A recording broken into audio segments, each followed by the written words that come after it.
Ladies and gentlemen, welcome on in to the PSP Podcast, featuring your friendly host, Perc 173, where PSP stands for Perc Spreads Positivity, where we educate. The 3 E's, right? You can educate, you can entertain, you can be empathetic. Have you encountered any gender-related obstacles or biases while building your career in content creation? I would say the cyber stalking. By bringing in the best of the best. You still do that, so let's not discount that. So what really made you go into streaming? What was that decision? What was that move that made you, Nick, as I'm very sorry, I know I'm teasing you, but it's literally, it's one of those things that we can do. Post everywhere, post often, and do it your own way. And have fun. And have fun and be yourself. Fine.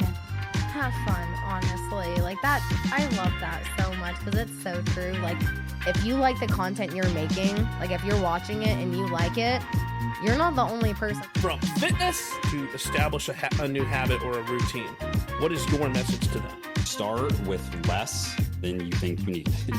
Too fitting. Would love to get some tips and tricks of the trade on like how you kind of do things in the cosplay field. Yeah, I'd love to go into that, especially because like I've done a little bit of everything, right? So I've made some costumes, I've bought some costumes, I have my friends' old costumes, I've commissioned costumes, I like craft all kinds of things, but also I wear things. Like there's a whole smorgasbord if I do a little bit of everything when it comes to cosplay. To VTubing and animation. This is something that I may want to get into. How should they start? Ooh, I think everyone should start on YouTube. I think YouTube is going to be your best place for launching metrics that creators should be paying attention to. In my yeah, I think and like specifically with like VTubing, I think it's I think all of that is like kind of like the difficulty level is like bumped up to like expert. And our goal at the PSP Podcast is to educate and inspire aspiring creators. And we are super excited for this week's episode, and we can't wait to see you there. So let's have a freaking party! Ladies and gentlemen, welcome on into today's episode of the PSP Podcast, where my name's Perc 173, and PSP stands for Perc Spreads Positivity, and I could not be more excited because today we are cranking up the energy. We got a certified demon in the house today, a Call of Duty demon, that is. She reps Reign Above. She's cracked on the sticks, and she's built different, and she is really, really, really awesome. Today, we're going to be talking about COD. We're going to be talking about content. We're going to be talking about all the good vibes for all of you amazing creators. So, ladies and gentlemen, welcome on in, Elise. How are you, Elise? I don't even know how to say your last name. Is it Mao? Elise Mao? That isn't even my last name. That's just my initials are MA after. That's my middle initial and my last name initial. They're MA. It's Elise. You said LC. I feel that, Rilo. So, Elise, welcome on into the PSP Podcast. Let's introduce yourself to people who may not know who you are. So, who is Elise? What does she do? And where did your content come from? I'm Elise. I am a newer streamer from Michigan. I started streaming about a year ago from TikTok Live originally in November of last year. I did just start streaming on Twitch in the beginning of this year, probably around March or April, but I'm just a newer COD streamer that just enjoys playing video games and vibing out and making friends. So that's just my streaming content realistically. And that's awesome because Call of Duty has been my home. It's been something that I've really focused on. And like I just enjoy COD as much as like it gets such a negative rep. So you mentioned that like you're a newer streamer. And one of the things that I'm like really curious and I definitely want to touch on today is you've grown rapidly. Like I've watched you come from like when you were streaming like for the first time, that you were only like streaming on Facecam and then just playing kind of COD in the background. And now like you're streaming like with a whole setup and got everything going. And I think that's like super cool. So we want to talk a little bit about like, what did you do? What made you want to grow? Honestly, I did, like you said, I did start out very small. I started on TikTok Live. I actually, before I even played COD on Live, I just started with Get Ready With Me's. I used to just go live and I would do my hair and I'd do my skincare routine and I just chat with people and I would, grow my TikTok. And then I had joined Hype Unit as an org when I very first started there, who helped me originally become bigger into streaming and like learn a little bit more about it. Um, then I started doing the dual cam on my phone where I would prop my phone up and I would have it show my TV screen and I'd have the Mm-hmm. other camera showing me and I would just play COD in front of my cam. And it kind of grew a little bit faster than I assumed it was going to. So I ended up getting a PC, and from there, I still streamed on TikTok for a while. I was a little scared for Twitch. It had such a big name, and I was still so tiny that I really didn't know too much about it. But I was like, you know what? Doesn't hurt to try it. So I just started streaming one day. I learned a little bit about OBS. A lot of people were there for me and supported me and helped me, and I just continue to grow, and that's all I try to do these days, make my community bigger, make new friends, spread positivity, just like this podcast. Absolutely. And I could definitely see that, and I definitely watched that happen like throughout the years. I think I met you through Bree, and like for everybody in the chat, I apologize. It looks like we're having a little bit of internet issues, and it looks like the video that we're using is kind of going dark on Elisa's end. So I'll try to see what I can do to fix that. I don't know if I can. Obviously, like internet's out of our control, but you wouldn't be a creator if Absolutely. you don't have tech issues. Yeah. So what I'm No, showing. literally. So I'm showing on my end is we're getting a bunch of packet loss in the preview, and I Hmm. wonder if that might be because of Meld Virtual Camera. Also, welcome on in on the YouTube, Reslin and Amanda. Yes, I do also really love her glasses. Are those Zenny optical glasses? They are. I actually just got them today. W. I actually have been repping Zenny Optical, and I'm actually a partner with Zenny, and I could not love their glasses more. They have done a lot of great things for me. They allow me to be the creator that I can, to even be able to see in Call of Duty and like everything beyond that. I'm not gonna like. We typically don't do promotions on the podcast, but I mean, I just noticed because your glasses are really awesome. Yeah, I But love yeah, them. they're so great. Also, they're really cheap too. But when it comes to positivity, like I definitely see that emulate from everything that you do, whether it be from like just streaming Call of Duty or whether it just be like putting out like proper content, and like you really have grown super fast, super rapidly, especially on Twitter. Not just on Twitter, but even on like the like on other platforms as well. Like once you started posting content, you started making yourself known on Twitter, you just started like a lot of people started following you, and it's because I don't know, I feel like you just emulate that positivity and like people want to connect with you, you know? Yeah, I mean that's just one thing that I strive really big on for presenting myself Mm-hmm. online and in real life. I am just me. I don't feel I have to put on a show for anybody. When I turn on my camera to start streaming, that is 100% me. That is how I am on this camera and off the camera. I am chaotic sometimes. Sometimes I'm quiet. I'm me. You either vibe on my side or you don't, but I still cheer you on from afar, whether you're in my circle or you're not. And I just try to create that welcoming vibe so people feel comfortable to come into my chat and have a conversation with me. I have people that randomly all over the world that just comment in my chat sometimes, and I'm like, oh, hi, how's your day going? Like, I love to be welcoming. I love meeting new people. I love seeing that people resonate with me and they want to watch me because they like the vibe that I give off and that energy I give off, and that makes me happy because that is genuinely me. I don't have to put on a front for that. That is just me turning on my camera and being myself. And that alone is so huge in a world of content. Every single episode we touch on being enthusiastically authentically yourself, because as a content creator, we have to. There's no workaround for that. If you're not enthusiastically yourself, people will notice. But honestly, like with your growth and everything that you kind of put forward, did you feel like that was a surprise, or what did you feel like when everything just finally kind of clicked with all the work you've been putting in? It was really surprising for me, honestly. I feel like a lot of content creators and streamers and stuff, when they start this, they don't think they're gonna be anything of what they become. There's huge streamers that I look up to, right? That I watch. You got BB Jess, I look up to her.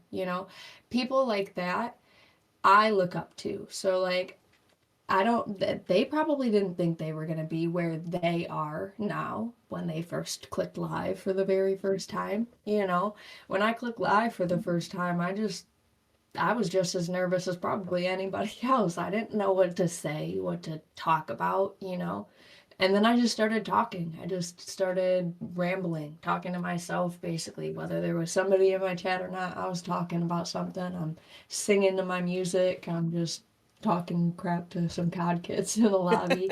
But I mean, it was very surprising for me, and it did happen very fast. I mean, a year ago on Twitter, I had 100 followers. Like, I literally had nothing on Twitter, and I just hit 13K today. It was very fast and very rapid, and I still get mind blown sometimes. Like, I look back and see when I've hit certain milestones, like when I hit 5K on Twitter, when I hit 10K on Twitter, and you see how fast it's happening and how big your community grows sometimes, and it's just a blessing, honestly. Absolutely. And when it comes to growth, especially rapid growth, a common question that people kind of discuss is it luck or is it skill?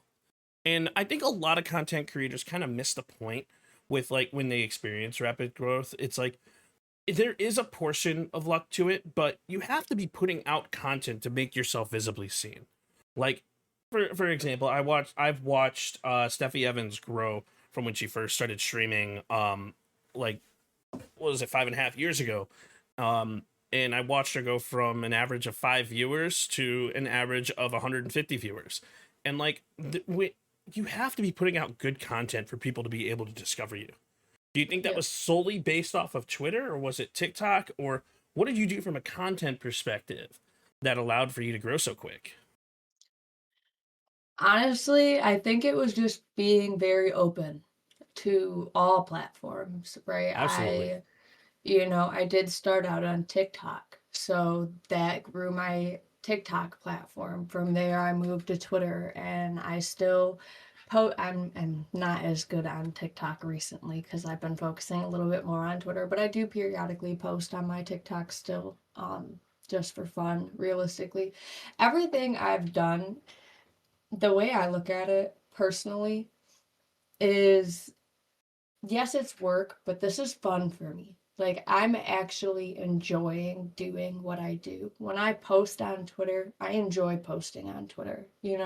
I I'm not wrapped up in it, right? I have a full-time job. I have a life outside of social media, but I enjoy doing what I do. When I go live, I enjoy that.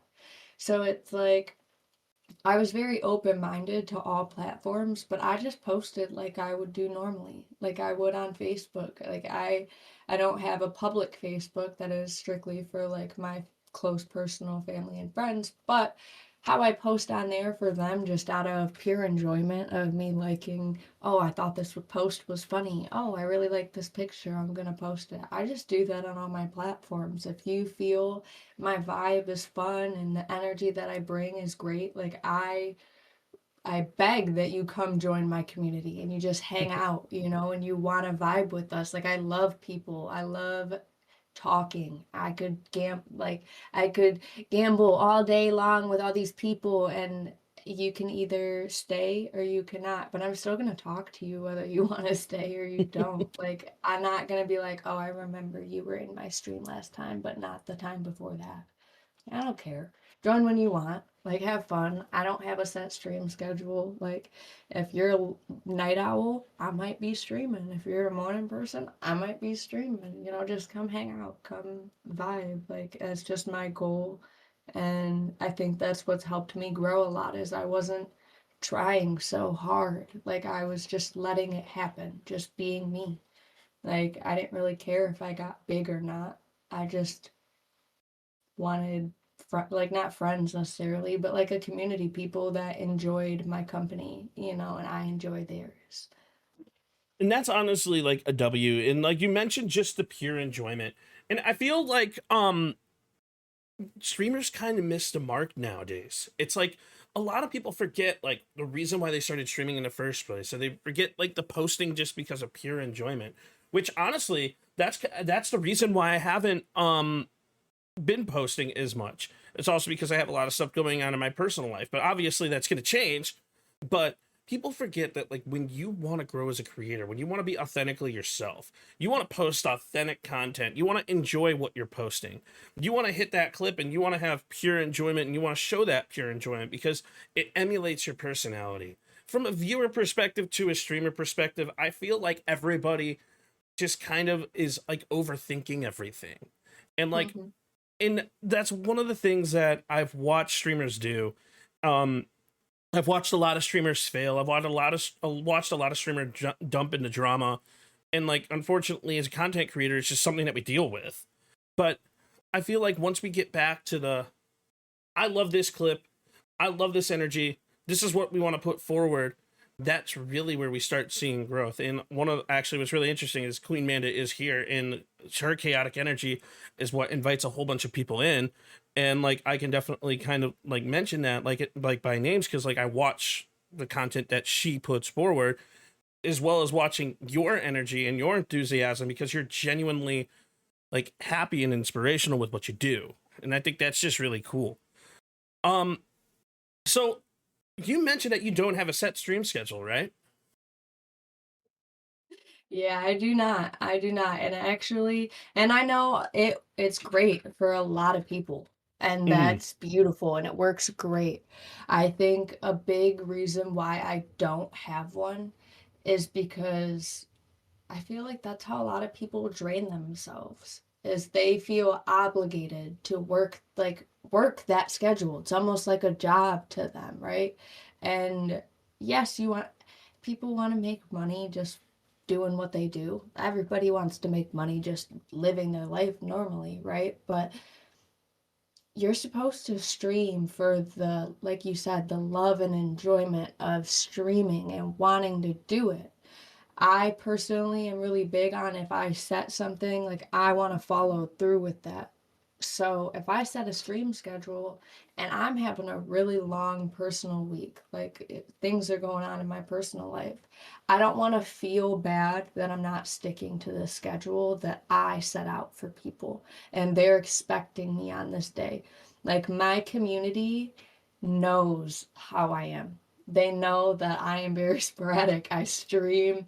Some days I'll stream for 9 hours straight. Some days I stream for an hour. Some days it starts at 2 p.m. Sometimes it starts at 10 p.m. Like I am very sporadic. I also like that because like I said, I do have viewers from around the world.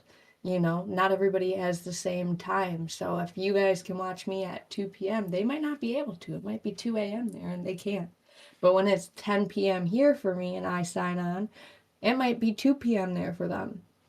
You know, I feel like that has worked very well for me so far. I mean, if it doesn't end up working well in the end, we can always make adjustments, but I feel personally it's helped me not burn myself out and still have that love and excitement when I press go live, you know.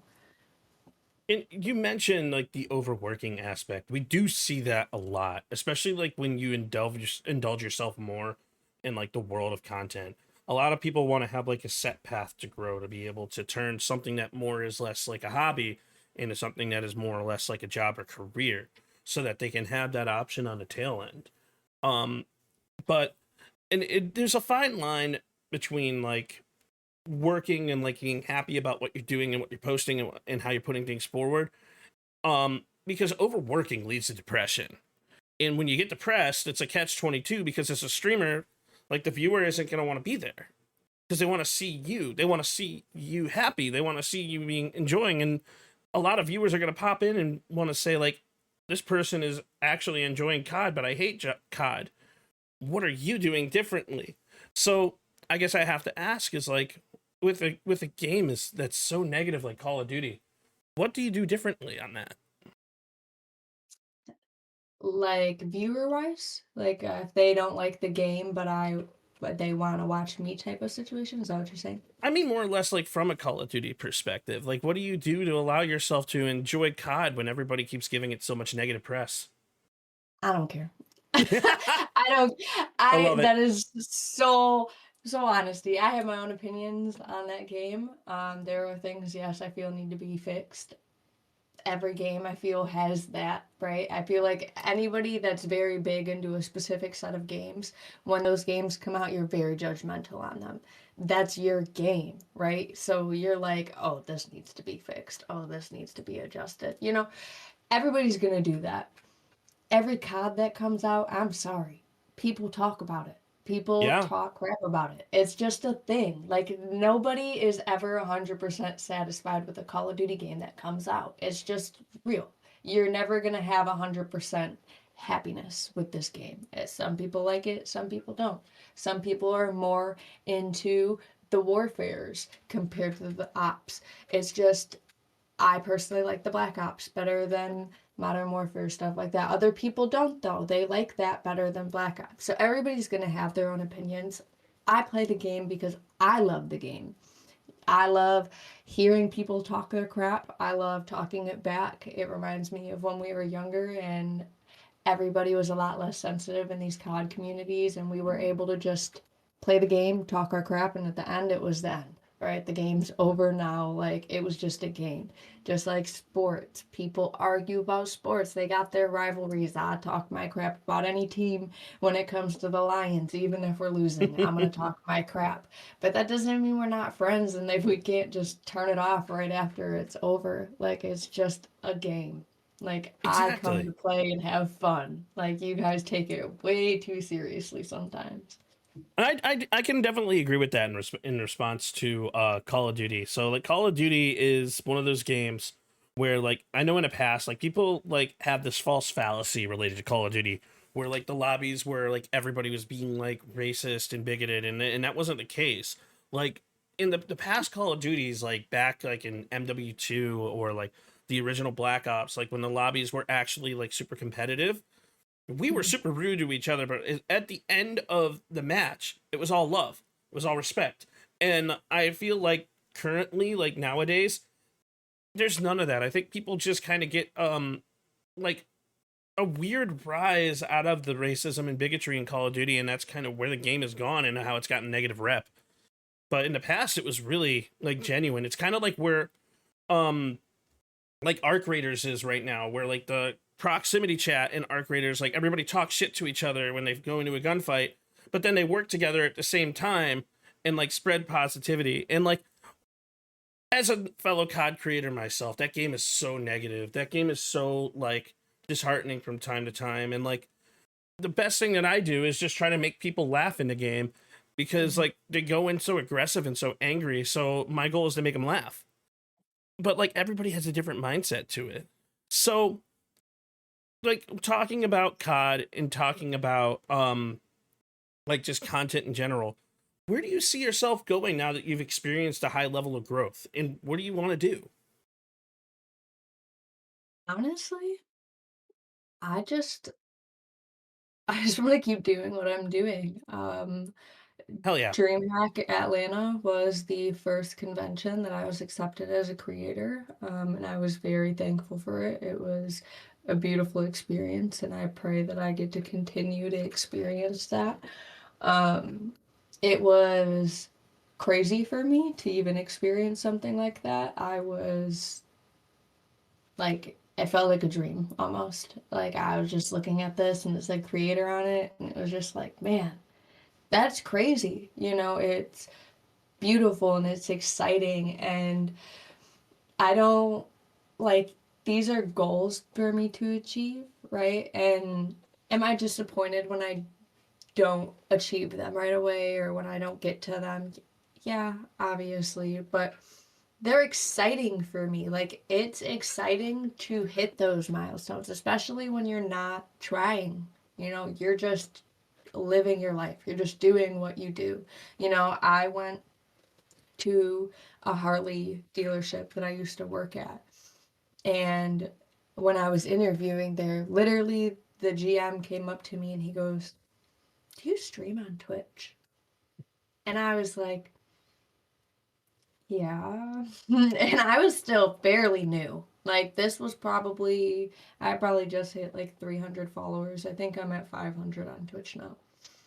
And I was like, that's crazy, right? I've never experienced something like that. So it's really crazy to start going out into the public, and here and there somebody does recognize you, because you don't realize how big Twitch really is and how many people just go on Twitch just to randomly watch it. You know, it's huge.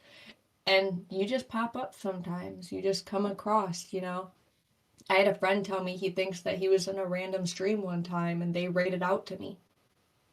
And they were like, "What the heck?" Like, I didn't even know you streamed. That's how they found out I streamed. So it's like, it's crazy to see all the little different ways that you get viewers and you get new people in your chat. Like, it's so cool and it's exciting, and I just want to keep going in that path, right? I don't really care if I get huge, you know, like Steffi or BB Jess, but would I love to do that?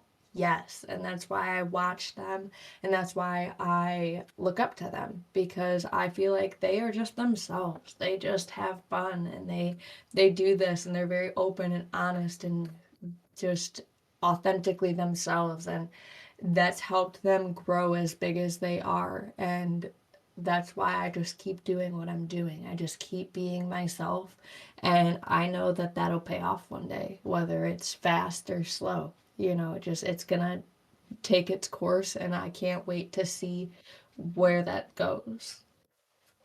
And that's a wonderful mentality to have too, especially as like a budding creator. And like a lot of a lot of times when I bring people on the podcast, like they already have a set thing in plan. Not a lot of people kind of leave the door open like you did, and I think that's truly inspiring, and that's really cool. Because as a viewer, when you pop into somebody's stream, like you kind of have to have that mentality of what do you want to see, or like what are you actually looking for? Because you mentioned like you see how big Twitch is, right? Like you never really realize exactly how big that community is and how far it extends. It's such a small world out there. And that's why, like, I go into it with the most upstanding professionalism I possibly can. And like, I want to have an environment where it's educational, where it's just inspiring, and I could just spread positivity and allow people to look back into really why they wanted to stream in the first place, and maybe inspire them to move forward. And like, I see that in your content with the way that you do things, because, like you're actually putting that foot down and just saying, you know what, this is me, this is who I am, and like, come find me, enjoy it. Like, I see your High Tide fam on the PSP Podcast YouTube chat, so like I see them popping in and out of there. Like, and we see all chat actually, so I see everybody coming in and out, and it's really awesome to see. But did you start as a viewer, or did you kind of just go right into streaming, just saying, "Hey, yo, I just want to stream, I just want to put myself out there"? Honestly, I just put myself out there. Hell yeah. I didn't want to go into it with any expectations. That was a really big thing for me. I am one that is very hard on myself. So Same. when I start to set expectations for myself, it becomes a little discouraging for me. So that's where this whole authentic thing comes in, is I never wanted to start the foundation of my community off of me pretending to be something, you know. I want my community to know that I'm loud, I'm crazy. Sometimes I'm a little TMI, it's just who I am. I'm just a very open person. So I'm going to be honest with you. If I don't like what you're saying, I'm going to be honest with you. I'm just an open, honest person. And you either vibe with me or you don't. I don't want you to feel forced to be in my community. I don't want you to feel like you're an outsider in my community because I'm weird. I am I am weird. I am loud. I am crazy, okay? Whether you're that or you're not, you fit in. I promise. Like, that's it. When I first started streaming on TikTok, big thing, my big slogan was good vibes only. Good vibes only. You came into my chat, it was good vibes only. You said anything outside of good vibes, you were kicked from my chat immediately. Like, I didn't play that. And I still don't. I will either tell you good vibes only and you will adjust yourself, or my mods will kick you. I'm very big on that. I'm very open. I am very welcoming. Yeah, we're goofy. We're all crazy. We might say some wild stuff, but we are never in my chat going to disrespect somebody. We're never going to start arguing with somebody. We're never going to do this. Like, it is strictly us having fun and enjoying each other's company and just having a great time. You either want to be there or you don't. And that's huge. And like having that mentality of just spreading positivity, having good vibes, allowing people to enter your community to see the best in you. It's awesome. It's like genuinely like cool. And like, so this podcast is for new and aspiring creators. I bring in a lot of people, some with 5 followers, some with 5 million followers. And every person I talk to kind of says the same thing in a roundabout way. And that is, there is no real set path as a content creator. It's your own journey. So what is your advice to any new creators who maybe want to hit that live button for the first time? My advice to any new streamer that is about to hit that go live button, just click it. I have so much anxiety. I am an anxiety filled person. I overthink everything. I am so hard on myself. I click that go live button with no clue what streaming it like. If you go to anybody, a lot of people have studied a little bit. They were a viewer, like he was asking about. They were, learning. They started watching TikTok lives and Twitch and stuff. If you're looking at somebody right now that came with absolutely zero knowledge. I had absolute zero clue what I was doing when I joined that community. And I pressed go live and I just started yapping. I just did what I normally do. I had my best friends popping in my TikTok live. It'd be my very first live. I had my best friend Kat. She'd pop right in there. And that's who I would talk to. I'd be like, I need you to stop in so that I could have somebody to have a conversation with. And so I wasn't just like sitting there awkwardly or being weird, like I would have my family come into chat and like they would do it very willingly. I had support systems. I had somebody that would start a conversation with me so that I could start something, right? Get something going. I would play music. I would just mind my business, sing to my music. I'd paint my nails. I'd curl my hair. I just did things that made the energy very happy and vibey, and people just wanted to talk to me. And how's your day going? What do you do? Like, how are you? How old are you? And that's just how it started. And now I still get anxious when I click go live. I can't lie. I still do. I get nervous every time because anything can happen. I've had my TikTok lives go bad. I've had people coming in there throwing very, very wild comments to me where I actually had to click end. Like, I had to end my live because it affected me so badly. And ever since then, it's just not been a thing for me. Bye. they're gone. Like, that is your community. You are 100% in control of your stream. If you don't want somebody there, they don't have to be there. You just be you. Just do what you want. If they want to watch, they want to watch. If they don't, they don't. But eventually, you'll find your people, and you'll just be doing everyday things with your camera on, and it'll become secondhand nature to you. And that's awesome that you bring that up, because that kind of brings me into like the emergence of IRL streaming. IRL streaming has gotten very, very, very popular over the last year. And I know that there's a lot of regulations that are starting to come down on the IRL streaming side of things. But like a lot of you mentioned just having your camera on, right? And just doing what you do in your personal life, and then people may pop over and just say, "Yo, what's up?" Like we see that a lot. Like we see people taking you into stores, or just like traveling to a new coffee shop, or giving them an IRL lunch experience, because I mean, it's just really cool to see the emergence of IRL streaming. Do you see yourself kind of moving in that direction a little bit, or do you just kind of want to keep the doors completely open? So I've thought about it. It becomes a little hard for me, honestly, because of trauma that I've had. Okay. Being in public is a little bit harder for me, especially if I'm by myself. So for Hmm. me to just grab my, my stuff and go IRL stream in public, I do live not far from Detroit. I live, so I don't live in the greatest area.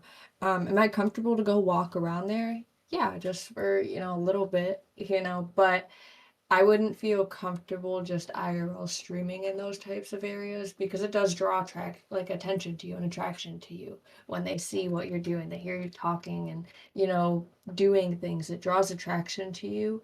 And I already get that enough from where I'm from and where I'm at in those situations, where it's just a little bit more uncomfortable for me, like I said, due to like past traumas and things that have happened to me. Um, do I feel like when I go on vacations and stuff, I might start doing that? Yeah, I thought about it at DreamHack. Honestly, the only reason I didn't at DreamHack is because everybody was doing it at DreamHack, and at that See, point, I just felt I wanted to Dream be original. DreamHack was interesting, because DreamHack, I just wanted to fully immerse myself in the convention. Like Hmm. I wanted to IRL stream too. I wanted to bring my entire community along. But I actually I decided like to just enjoy the convention as the convention. And I got to meet a lot of really cool people. I got to talk to a lot of really cool brands, and but and it's really cool to like think about the IRL streaming concepts and like doing stuff like that. But you're right, there definitely is a safety issue behind that. And a lot of people kind of look into that. I know I'm not really qualified to talk on that. I know we had some other creators. I do believe we had, well, not I do believe, I know for a fact we had Erect Dictator, we had Shorty Pie.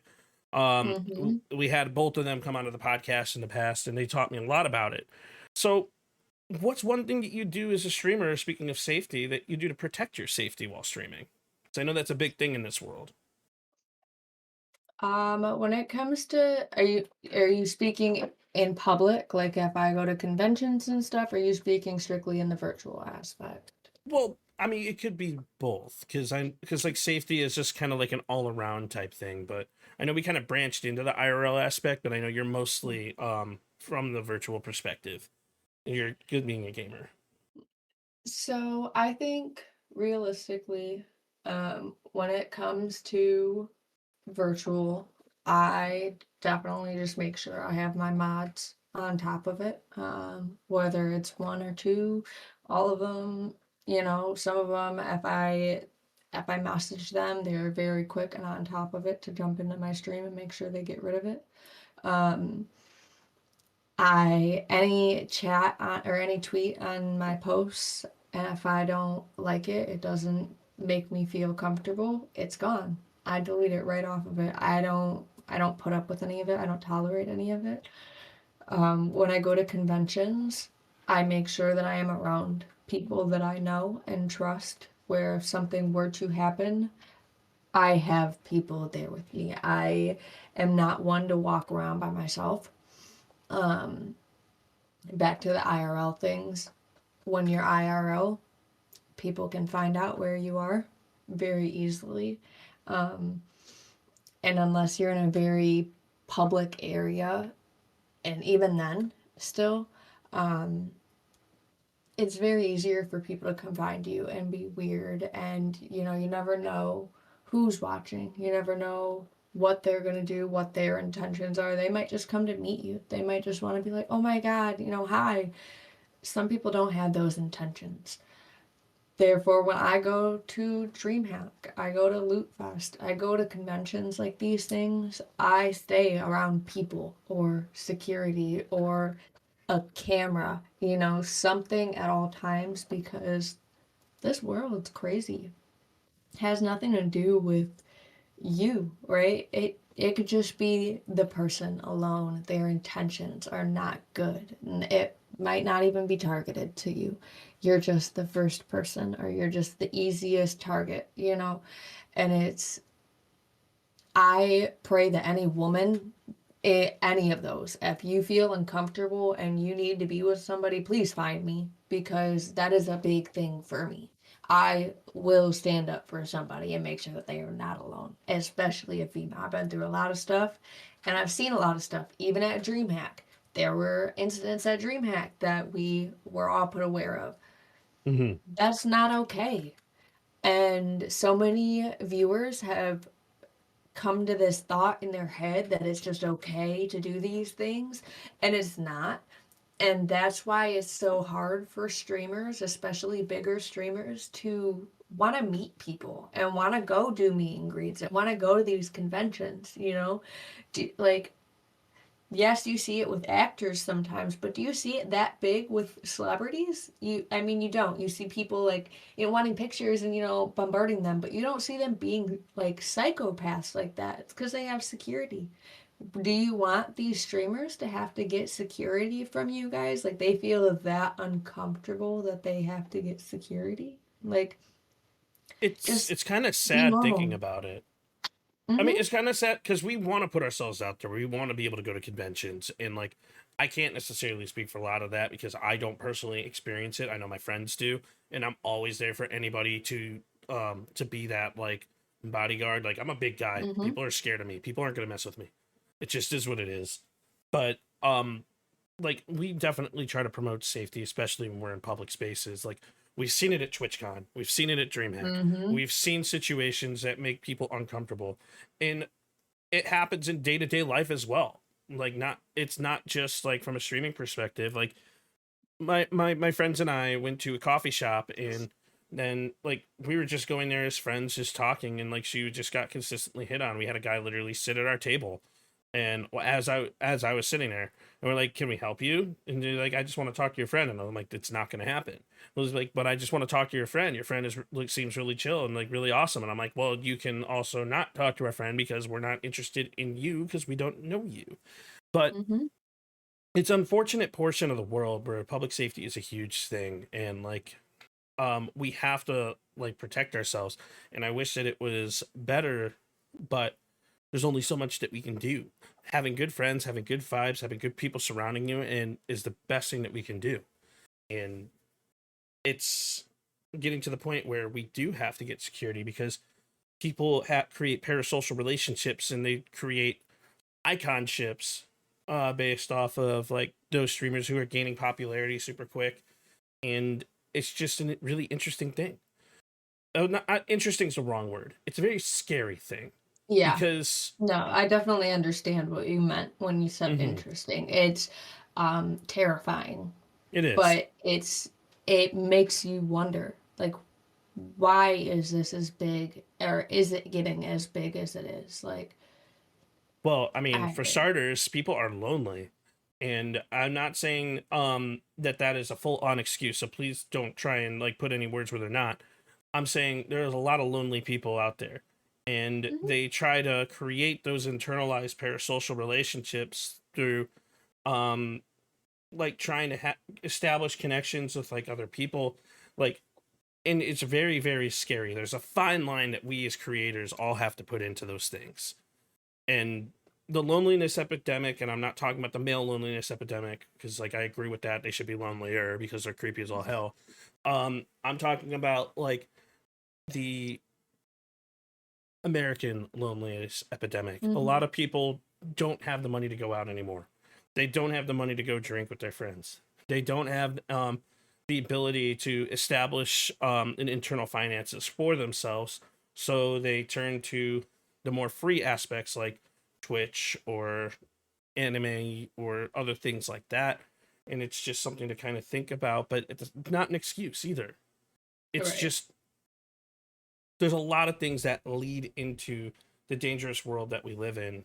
And the best thing that we can do is create a safe place within our live streams. But as like going to conventions, we have to stick together. Like us content creators, we have to stick together. There's no other way around it. I agree because all of us can experience that. Have we? Will we? Nobody knows. But is there a chance that all of us content creators will experience something like that? There's a chance. There's always that chance when you're creating content and you're making yourself public for people to watch and see and, you know, get to know, right? Because when you're streaming and stuff, you might not feel like they're getting to know you, but they're getting to know you. You know, they're just like when you hang out with somebody, that's basically what they're doing. They're hanging out with you. You know, Yep. they're catching on to little things that you do. You know, maybe you like to eat specific things. Now they realize, they've started to pick up, oh, that's her favorite snack. Every time I watch her, she's got that, you know. They get to know you. They create these bonds with you, especially if they can see themselves in you, some sort of connection where they feel like, oh, they've been through this. I've been through this. Like, it's nice to know, you know, my pinned tweet on my Twitter, if anybody has seen it, is my story of what happened to me, my trauma. A lot of people, you know, understand that and they feel connected to me in a way because they've been through something traumatic like that. And I am very open about that situation that happened to me, and I feel my voice is very big for people when it comes to those type of situations. So a lot of people connect with me through that, and that creates those bonds where I can understand where it can get kind of blown out of proportion almost with people that are very lonely and they feel like they don't have someone. You know, when you create that warm, welcoming environment, they feel like you guys are now close and vested friends, basically. And when you're such a big streamer, that can be hard, you know, because you start to feel guilty, right? You meet these people and they're like, oh my gosh, like they have this deep connection with you, and you're like, I don't really know you that well, you know, but I'm so excited to meet you. Like, I'm glad, but it can create weird, I don't want to say relationships because it's more one-sided, but these fantasies almost, like, Well, I it's guess that's kind of parasocial. what you call it. Right. Yeah, it's just So parasocial. it's hard too, especially when, you know, you are very welcoming and very comforting and just that person. You know, I try to respond to every comment in my chats. I try to be so understanding, constantly asking about people's days. You know, if they're venting in my chat, I'm very open and want to talk to them, make people feel better. And that is very scary when you are just that nice and open of a person that I've felt I've had to surround myself with people, because sadly people can take that the wrong way of you being nice and a good person, and they take it as flirting and Yeah. like this different type of emotion that it's not, and it's scary. And that's why my goal is a human being. Like we all experience like a whole bunch of negativity in that aspect. The parasocial relationships do blossom. But my goal is a human being. is to make a positive impact with every connection that I make. And my goal is to leave every connection that I make in a more positive situation than where I started it at. And I know that's not possible with everybody. And like, I just want to make friends. The sad truth with me is like, I'm one of the loneliest people that you'll ever meet, even though everybody wants to hang out with me and like wants to kick it. And it's because of some of the stuff that I talk with my therapist about.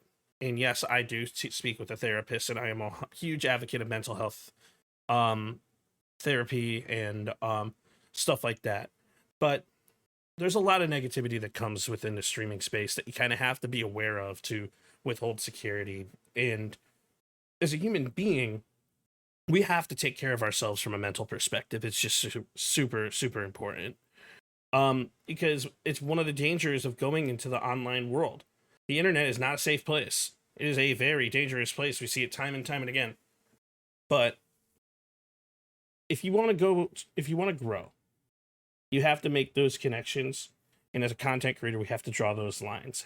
Do you know where that line is with you yet? Or are you still working on that? I think I definitely am still working on it. I can admit that. Because I am a very big empath, and I want everybody to feel welcome Of course. wherever we're at. I feel like it is still something hard for me to create, because I don't want to hurt anybody. I don't want to hurt anybody's feelings. I don't want to make them feel singled out. I don't want any type of negative feelings. And I feel like sometimes when you do those certain things, even though you have to, it can be taken out of context sometimes, especially by the other person if True. they're not open-minded to it, so then Sometimes we have to be super real with them. Like, Mhm. sometimes we have to be like, yo, look, this is my boundary. This is where I'm stopping it. Like, for example, I set a fine boundary in my own personal versus streaming life where no one's going to find out what I do for work. They'll Right. find out the general aspect, like I work in technology, or I work in cybersecurity, or I work in that general field, but they're never going to find out where I work. I separate my own life from my streaming life pretty heavily. And that's to protect myself. That's to protect the people that I work with. It's to protect my family, and it's to protect my livelihood. So, but everybody does things differently. Yeah, I would definitely say that's something. I think that's a big part of what makes me me, I guess, Mhm. is those things. So it's kind of hard for me to put that into my boundary aspect, which is really good for people. That is smart to do, right? Um, I am really big into I I'm a hard worker by day in a full-time job, and I work my butt off at night streaming and gaming, and I wouldn't even say working, right? Just having fun, but like that's me. Mhm. That's like my content, That's who I push myself as. You see my business by day and gaming by night. That's like a big thing for me. That's something I've posted.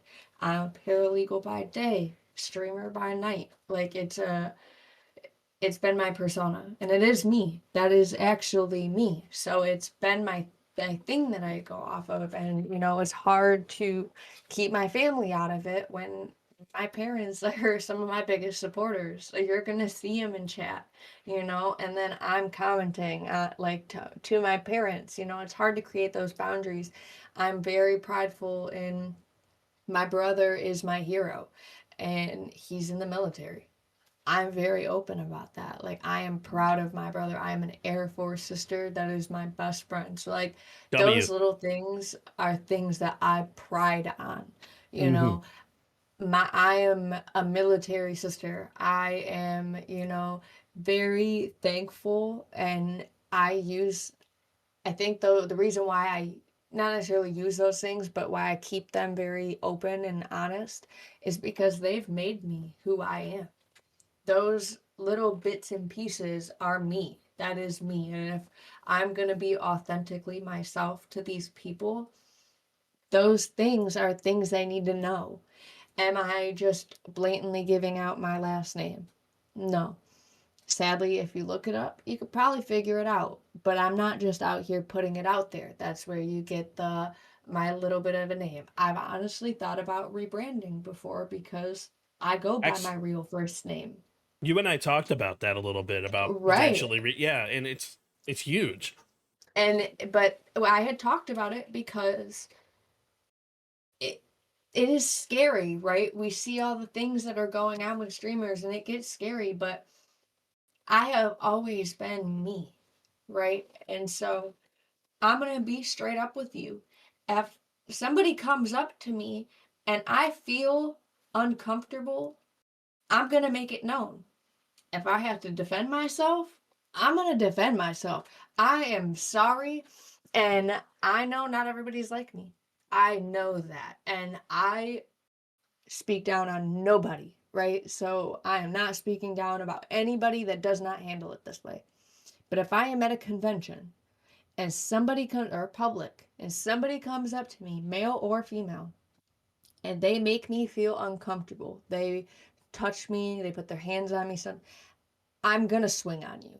Like, that is just me. And I am very honest about that. I will tell anybody that. You make me anywhere type of uncomfortable, my fight or flight is fight. I'm gonna swing. When I'm anxious, when I'm gonna hit you. And I'm not saying that to be mean. I'm not saying anything of that, but that's where my boundary is. You'll know if I'm uncomfortable or not. You should know what you're doing is inappropriate, you know? If it's, something minor that I could be like, whoa, back up a little bit, that's different. And if run up to me like the incidents that we've seen, I'm gonna hit you. Like, and if I don't, somebody's going to for me. True. So that's a big thing with me. I'll never hide that. I will never be dishonest. I'll tell you straight up, like, back up, because I'm gonna probably hit you if you do not back up. Like, that's my boundary, so I don't care if we're at a convention, you catch me out in public, you catch me at the store, that is how I am, always. So that's where my sort of thought process has gone, with still being honest and open about me and myself and not hiding much, because I don't care. I was raised in a family of, fighters. It's not the greatest thing, but I was. If I have to, I'm going to protect myself at all times. You have to do what you have to do, because sometimes it works like that, and sometimes it's about, like, you have to do what makes sense to be able to protect your own being, because at the end of the day, it's our livelihood. It's who we are. Mm-hmm. It's what we do. We have to protect ourselves in our own environment to allow ourselves to be happy, because being happy and being genuine and being authentic is how we bring people into our community. So, speaking of communities, there's a little bit of streamer drama that I kind of wanted to touch on, that I kind of want your opinion on. A streamer said that when it comes to streamers on Twitch, we don't really care about your follow, but the bare minimum is lurking and racking up channel points, and I'm going to unfollow you. What's your response to a streamer that's going to unfollow other streamers based off of their content preference with lurkers in their stream? I'm curious on this one. I know this is a dumb thing, but no, I know. And it has been a very big thing on Twitter recently. I've personally not invested in it, because this is probably just like a repeating record at that point almost. Sure. But I don't care. I do not care who. Do you think I go to my users in chat and write down everybody that's in my streams and comments in my streams?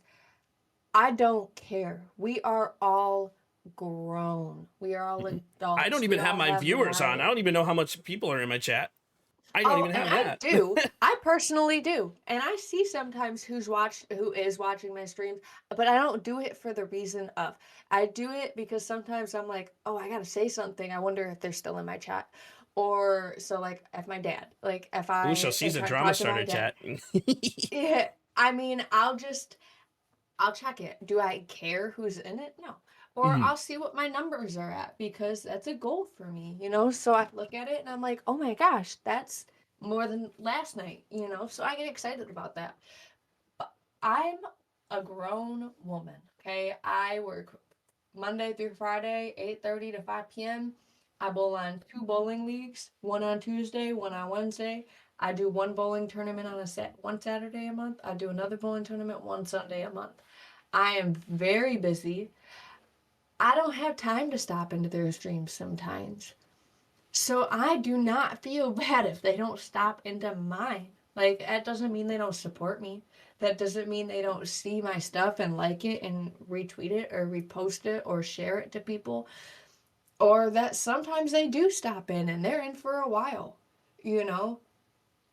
What's the difference between someone subbing to your stream and then never going to your stream after they sub to it?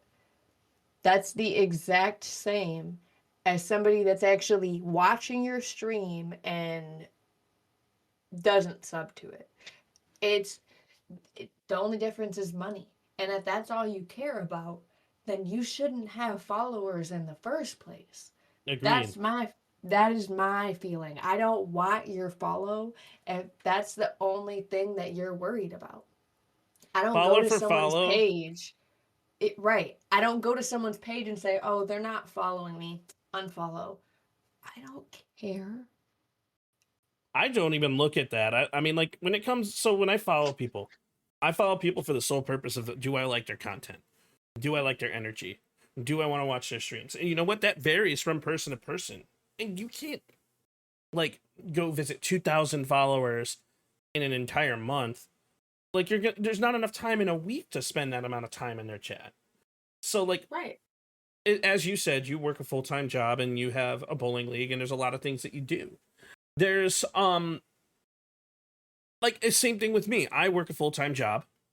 Not only do I work a full-time job, but I'm working as a content creator. I also drive for Uber and I also deliver food. Not only that, I actually am a caretaker for my father who just went through cancer surgery. There's a lot of things that are going on in my interpersonal life, and it leaves me with a total of 2 to 3 hours to actually edit content a week. Sometimes that's going to be dedicated directly to the podcast, or it's going to be directed to actually communicating and talking to people. When I'm in somebody's stream, I'm either editing or doing something, or I'm eating food, and then I have their stream up. And I'll tell you, the reason why I'm in Manda's stream all the time is because she's on when I'm eating. Or she is on when I have the time to actually view it. There are That perfect like 5... time frame. Yeah, it's like I have 5 streamers that I'll cycle between, and it varies from the time frame that I'm eating because, like, we don't have a whole lot of time to hang out in people's chats. If we do, it's gonna affect our edits, or it's going to affect what we do, because we as content creators, we have to wear so many hats. We're our own videographers, we're our own audio engineers, we're our own video editors, we're our own marketing professionals. We have so many different things that we put into the same place. And do I believe that dimensional space cats exist? A question in the chat. Yeah, they're very important and very prominent in this entire galaxy and ecosystem. Do I actually believe that? I'll leave that to your own interpretation. But to also like to go back to what I'm saying is the content creators, we have a million different hats and a million different roles and a million different things that we come up with on a day-to-day basis. And we don't have that amount of time to go visit every single follower's chat, every single person who's streaming. And I don't expect streamers to be in my chat 24/7. And if they are, and if they even send 1 to 2 words, it makes my heart whole. Because my goal as a content creator is to make at least one person smile. I don't give a shit who it is, but if it's one person and they smile, then it means I've done my job. But that's just me. No, and I agree. And honestly, I think my big question is does that individual, that, that specific streamer, does she do exactly what she wants other people to be doing for her? No That's idea. what I really want to know. That's what I really want to know. Now, I understand if you do that for all these people. Now, if you're a busy girl and you can do all of that for everybody, then I could see why you would post something like that, because in your head you're like, well, if I can do this with my busy schedule, it shouldn't be that hard for you to do it, okay? Well, But I I have know for two. a fact she's not. That's my big thing. I know for a fact she's not. It's logical. It's just the logical answer. So that's why it's so much more like, what did I just read? Like, this isn't a one-way street. This two-way. If you're gonna look at it like that, then you need to look at it like that through and through, not just this way. And I've gotten rated or hosted by many different creators, and it is, in my opinion, that's one of the biggest um, like signs of respect a streamer can give. And the reason why I say that is because when you host your channel out to someone, it means that you are trusting that streamer that you're hosting into or rating into with your community, because you want to give them something to continue to watch. There are people that view a lot. There are people that lurk a lot. There are people that are active in the chat, but you want to send those people in a good vibe and a good mentality to good people as things are going. And when it comes to the weird world of content, we can't allow ourselves to worry about how other people handle those situations, because we have so much on our own that we have to deal with. We have, like, I made a tweet today in response to that, where essentially it is, if we are so worried about lurkers in our chats, we could use that time that we're so worried about a lurker in our chat to fix our content. Because if you do that and you put your head down and you do the work, people are going to start seeing your content and they're going to flock to you. Yep. And my goal as a creator is 100% just to spread positivity in any format that I can. And to do that, I have to understand some of the negative aspects that are put around and are put into place on it. Because the more that we focus on ourselves, the more that we allow ourselves to grow that confidence and to believe in ourselves, the faster we're going to grow.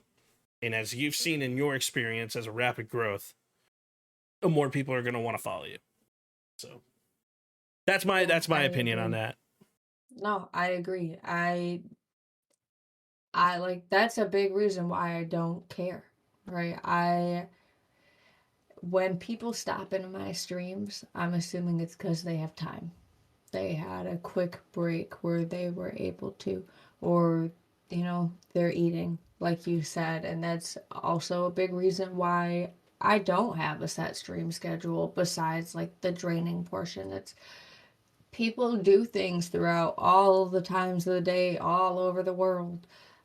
And they have times when they watch streamers, and it's easier for them to watch and, communicate and interact with that streamer. And if I stream at 8 p.m. every day or every other day, and I have a viewer that's like, I can never make it to your streams, I'm always at work, or I'm always, I'm driving or something, it's that bad timing for me where I can never stop into your streams.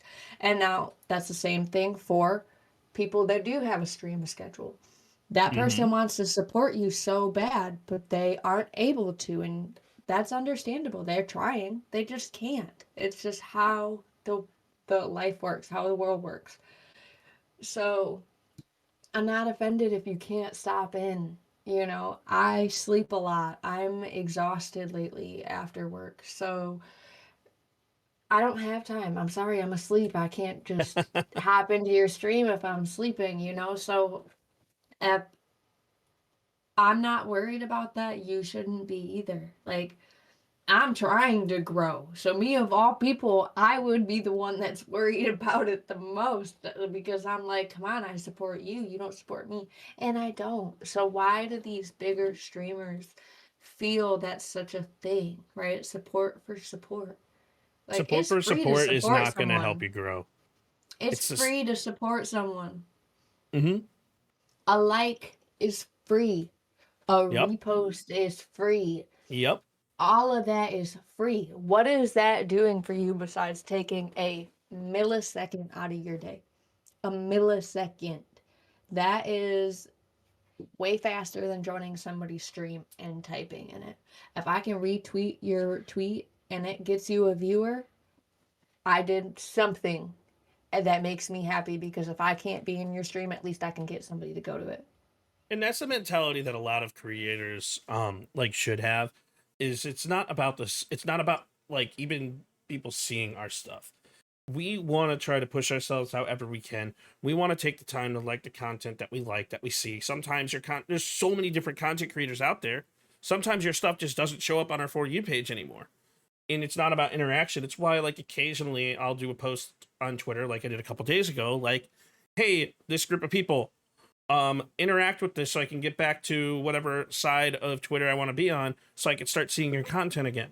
The moment I started tagging that group of people, I started seeing their content again, because that's how the algorithm refresh works on, well, Twitter. The Twitter algorithm is really interesting, and like I'm a tech nerd, so I look into the back end of things like consistently, because I want to see their API systems. I want to see how things work. I want to watch their algorithms at work. I want to watch their algorithms play. And people come up to me and they ask me, they're like, "Oh, well, if you know all these algorithms, then why aren't you growing?" And I'm like, "Well, because I'm not trying to grow. My goal is something different." Right. I look into the algorithms for the sole purpose to kind of understand how things work, so I can modify my For You page, so I can still be a viewer as well as posting the content that I want to post. That is my underlying goal. It's a weird goal. It's different than most creators, but that's kind of where I'm at. It's only been about like a month ago where I made a conscious decision where I want to start taking content very serious, which is ironic because I took a month off. And so what am I doing in that month? And so if I'm not posting content, I'm working on the back end of my stream to do something even better. I'm working on ways to change my starting soon screen, to change the interactions within my chat, to learn how specific bots work, to put things together, to create a more holistic viewer experience. I'm learning StreamerBot. I'm learning Lumia Stream. I'm learning all these different things. I'm learning about LUTs. I'm learning about region of interest calculators. And like I actually showed you that today when I was putting things on in regards to frame rate and like making things look a little bit clearer. There are certain things that can be added to your streams to make the view better for everybody around. In a world of content, we have to find those. And the only way that we can do that is our own research. So what is your advice to any new creators that are wanting to go from that initial step of, hey, I'm going to hit this live button, it's going to be great, it's going to be awesome, to what can I do to make things better? Honestly, find what works best for you. Every streamer is different. Whether it comes to the layout of your stream, it could go down to even something as minor as where your camera is on your stream. Okay. Yep. It could be in the bottom right corner, and for whatever reason, you move it to the top left corner and it draws more attraction. Every streamer is different. It depending on what your goal is. If you're just trying to find what works best to gain attraction, then you're just going to keep trying new things. You're going to try new overlays. You're going to try new starting screens, new little things. You're going to start learning about all these little things. If you're wanting to grow your stream bigger and keep it with the same aesthetic that you started, and you're like, I love this, I want this to be my aesthetic, then you just start promoting it. You know, algorithms, like he was talking about, are different for everybody. Some days my posts pop off on Twitter. Some days I get 100 likes. Some days I get 3,000 likes. Different times of the day, different days. Everybody's streams are different. my streams might work better on Thursday, Friday, Saturday, while Perks might work better on Monday, Tuesday, Wednesday.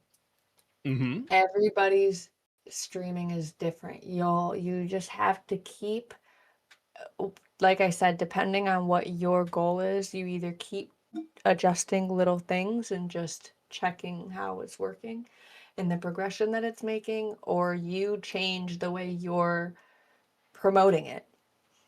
That it just depends. You want to keep your aesthetic or you don't. It either goes with you need to promote yourself differently and find the different days and time frames that work better for promoting your stuff and yourself and your streams, or you just keep trying different algorithms that you think work better, whether it's your camera in a different spot, or it's you have an actual overlay over your screen, or oh, I Mm-hmm. have a whole new starting stream now. Oh, I've noticed that people like this type of music in my stream better than that type of music.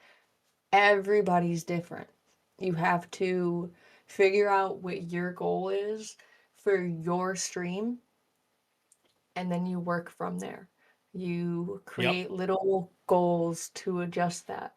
If you want to change the actual look of your stream, start looking at other people's streams. See little things that you might like, things that work differently for them. Some people have goals at the bottom. Some people have little revolving pictures. Some people have just little random things on their stream that gains attraction for them for whatever reason.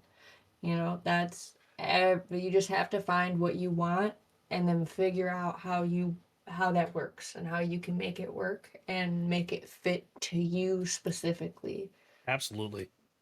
I say this every podcast too, but 95% of what streamers do is introspective. And what I mean by introspective is we look deep into ourselves to figure out what we're doing wrong and how we're able to grow. And like you said it best, it's like we should be viewers at the same time as we're streamers, because there's going to be some things that I'm doing extremely well that Cpreds may want to take from what I'm doing, and vice versa. It's not that it's like a take type thing, but it's how can you implement certain things inside of your own content to allow things to be better. It's like, so Right. I started the podcast because this is something different. It's a different style of content. People aren't used to this style of content.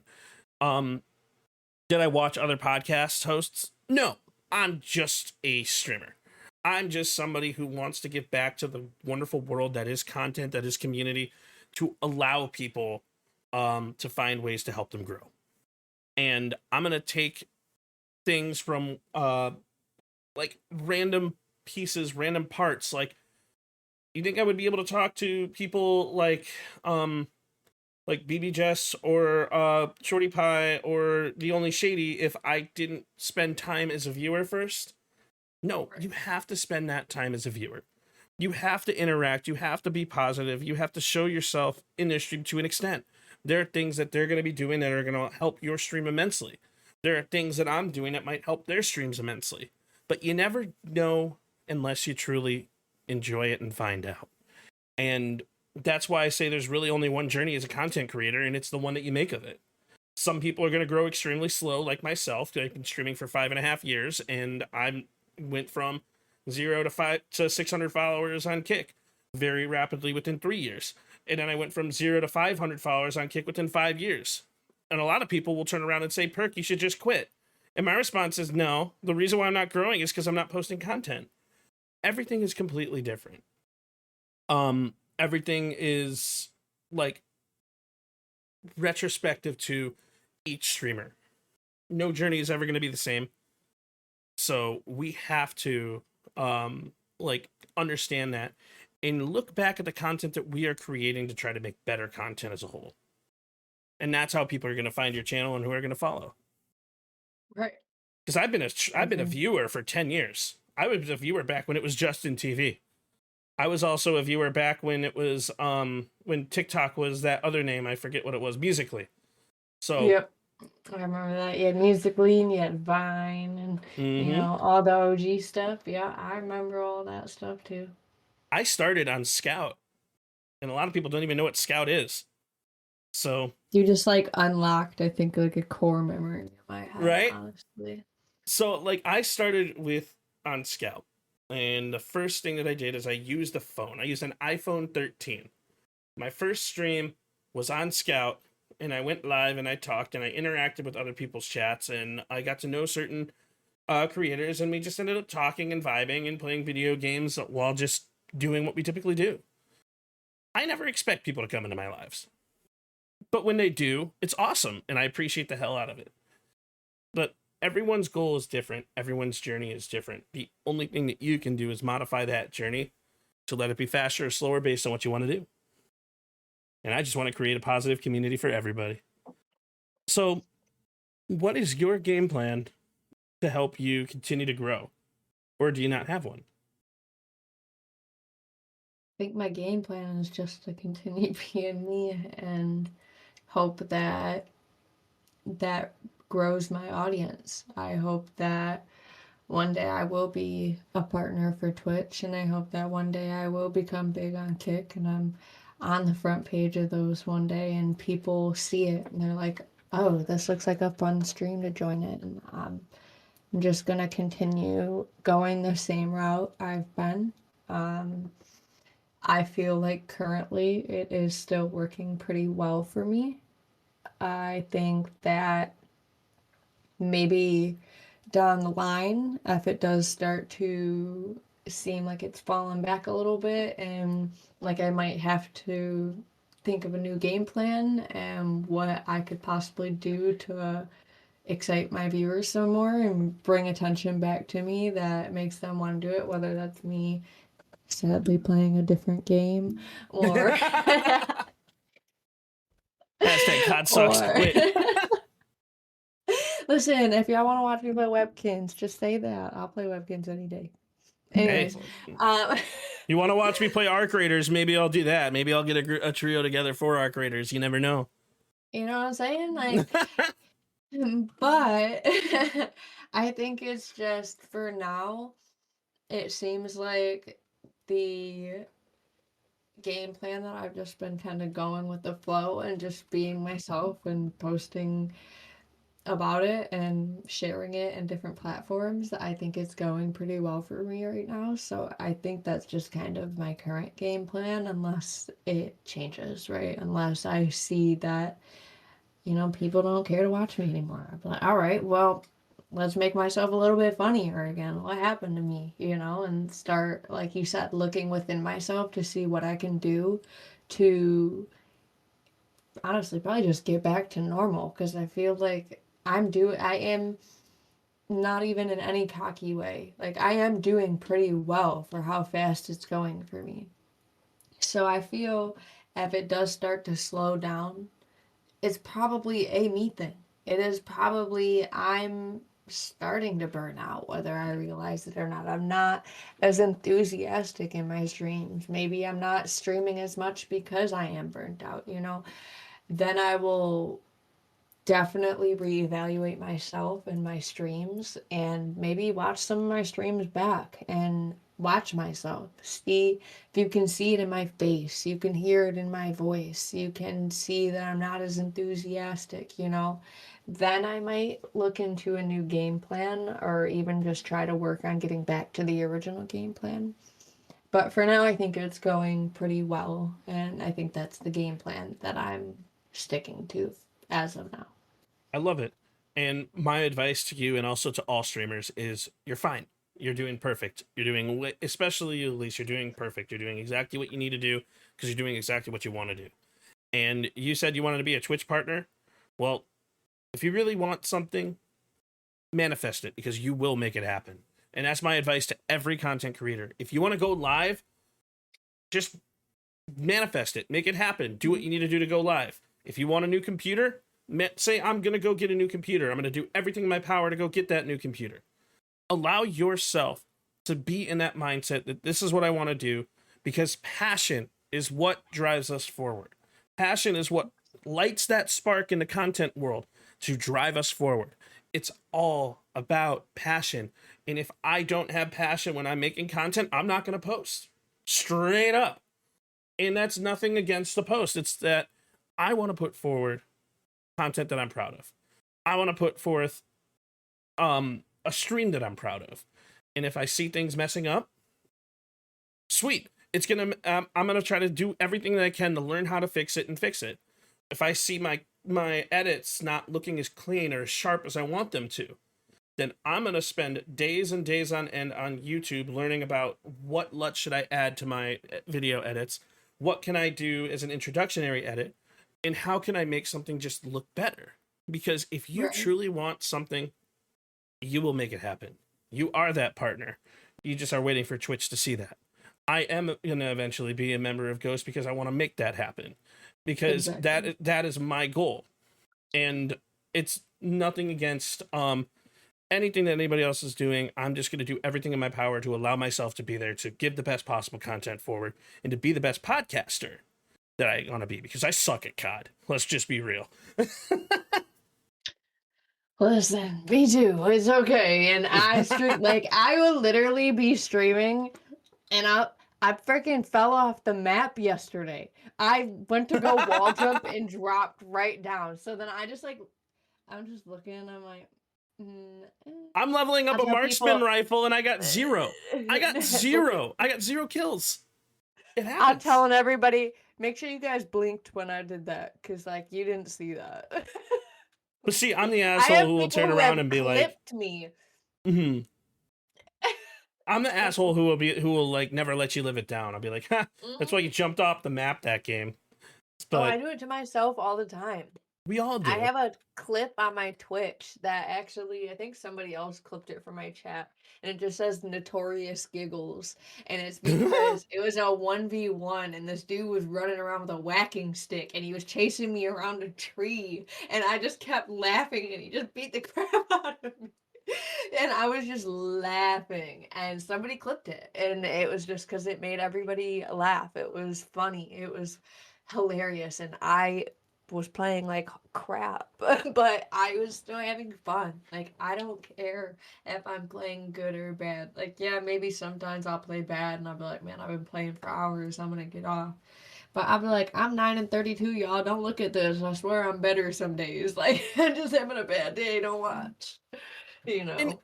And everybody has those, especially when it comes to a high-paced, high-caliber game like Call of Duty. Nothing is going to be easy. Nothing is going to be simple. And it relates back to the streaming world and the content world. Nothing is going to be easy. Nothing is going to be simple. There are 1.5 million different platforms that you can use, but it's how you want to do it. It truly is your own journey as a creator. It truly is. So do it with it, what you want to do with it, because that's how you can showcase your passion. Because passion is going to draw emotion, is going to draw empathy, which is going to create a connection. And that's kind of the backdated psychology of it. Because I agree. I talked about this with one of my friends before, right? It's like, if you see two people in a room and there's two tables, you can't sit anywhere else. You're not allowed. There's only two tables. One person is somebody who is happy and joyous and smiling and is just reading a book. The other person is sad and crying and also reading a book. Which table are you going to sit at? I'm personally probably going to go check on the sad person, because that's just who I am as a person, but I feel most people would go towards the better energy. Because positive energy does attract, and it allows that connection. And absolutely, people might pop in and check on you, and it's a thing. But even in the content creation space, yeah. But pity follows are a thing. So but when it comes to organic growth, because I'm a firm believer in organic growth, my entire channel is based off of organic growth. There are 0 bots. There are 0 ghost accounts. There are 0 anything. Every viewer that you see in my chat is a real human being because they want to be here. The reason why I do that, and I went from 0 and now I'm at where I'm at, is because I want people to see my passion, my genuine heart, because that's really, really what it is.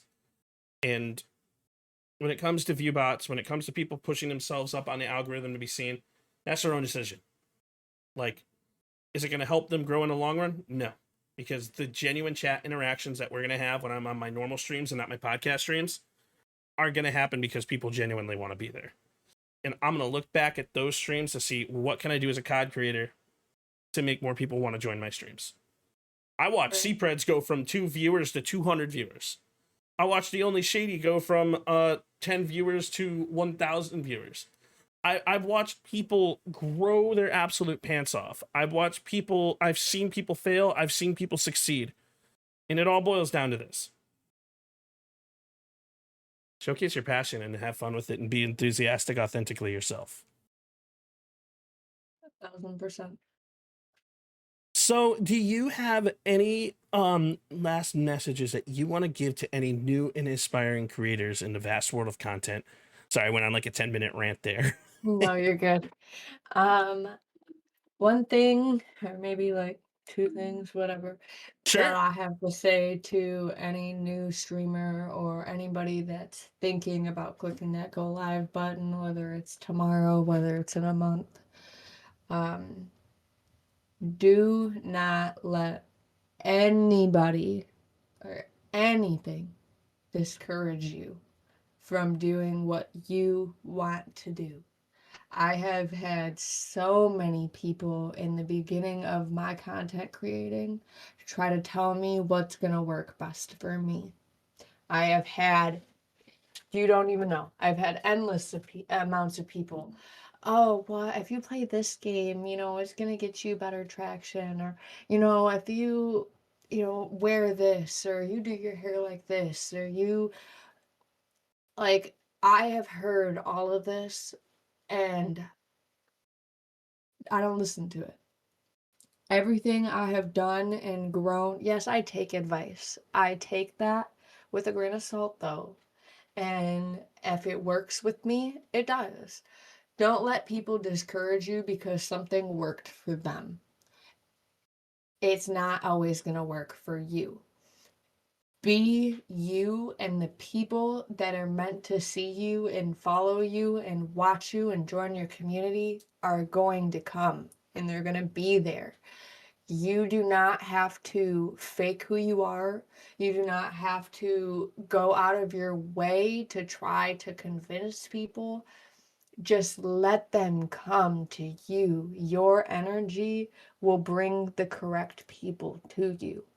I am very unfiltered. I am very loud, like I stated. I'm crazy. I am just this crazy person, okay? I've never filtered that or quieted that to attract people to my streams or to make people want to, watch me or talk to me or communicate with me. Because why do I want somebody in there that can't handle me for me? I don't click that go live button for you guys necessarily. I do that for me. I do that because I love to do it. Yes, I love my community and I love talking to you guys, but you are not the reason I click go live. Because if that was the reason, I would have never clicked go live in the first place. I didn't have anybody when I first started. So if that's what I was going off of, I would have never clicked go live. I did that because I wanted to do that. I did that because I wanted to have fun with what I do, and then also make friends that liked watching me and liked doing the things that I do, and they, felt comfortable with me. I didn't do anything for anybody besides me. So don't let somebody discourage you. Don't let the people badmouth you, make you feel bad. Just have fun. Don't let anybody drain you. Don't feel obligated. This is not your job, okay? This is supposed to be fun. Can it be your job? Yes. But when you first start, this isn't your job, okay? You're not going to make much when you first start, if anything. You're doing this for fun. You're not obligated to anyone's time. You're not obligated to do what everybody else wants or likes. You do it at all your own pace. You'll find what works best for you, and then you'll grow with it. Whether it's short or fast, whatever you want, just let it happen. Don't let others make you feel like you have to do one thing when you don't. It's just everybody, like you said, everybody's path is different. Everybody creates their own journey for streaming. Nobody is forced to follow the same path. Don't be discouraged by the people that have a gazillion viewers. I get like 4, okay? Some days I get 15. Some days I have 0, okay? It never discourages me because I just go in there and have fun and then let the rest happen. Just have fun with streaming. Just Absolutely. don't lose your love for it. Don't lose your love. Just forever remind yourself why you wanted to and why you started in the first place. And content is one of those things where you have to keep repeating exactly what you're doing, and then eventually it'll take or it won't. And then I think is really interesting because the definition of insanity is to do something over and over and over again until it works. Expect a different result, but Exactly. yeah. But in the world of content, we're all insane. Because we're going to do that over and over and over again, and eventually we will get a different result. Mm-hmm. And that's the weird, crazy part about the world of content is like, in order for somebody to see your passion, they got to join at the right time. They got to enjoy that 30-second little interim mark to be able to see things, to be able to do things, to be able to want things. It's a whole different world. That's why the world of content is such an interesting place. And I could talk about it for hours and hours and hours, and this is where my passion comes from. And you could see, and it's not the coffee, it's my passion that's actually talking. As the stream goes on and we actually talk about the world of content, I'm going to get more animated. I'm going to get more excited. I'm going to say more things in regards to it. You can't go into the world of streaming and expect to be Kai Cenat. Bitch, that's not going to happen. Exactly. You have to go into the world of content expecting to be yourself. Because eventually you'll get a ton of followers and a ton of people. And maybe you won't. Because you'll be seen at the right time, if it's the right time, when it's the right time. But you know what is always going to stay the same? Yourself.